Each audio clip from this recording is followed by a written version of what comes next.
நடிகர் விஜய் மற்றும் கீர்த்தி சுரேஷ் பற்றிய கிசுகிசுக்கள் சோஷியல் மீடியாவில் தொடர்ந்து எதிரொலித்து வரும் நிலையில் சமீபத்தில் நடைபெற்ற யூடியூப் சேனல் பேட்டி ஒன்றில் அதற்கு பதிலடி கொடுத்துள்ளார் நடிகை கீர்த்தி சுரேஷ். ஆனால் அதிலும் விஜய் பேசிய வசனத்தையே மேற்கோள் காட்டி பேசியிருப்பதை நெட்டிசன்கள் மீண்டும் சோஷியல் மீடியாவில் கமெண்ட் போட்டு கலாய்த்து வருகின்றனர். பாராட்டுக்களை எப்படி சந்தோஷமாக ஏற்றுக்கொள்கிறோமோ அதே போல விமர்சனங்களையும் சந்தித்துத்தான் ஆக வேண்டும்.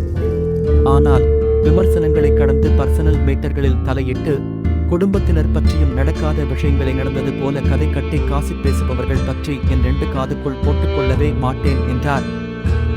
மேலும் தளபதி விஜய் சொன்னது போல உண்மைக்கு விளக்கம் கொடுக்கலாம், ஆனால் வதந்திக்கு விளக்கம் கொடுத்தால் அது உண்மையாகிவிடும் சொன்ன வீடியோவை பார்த்தேன்.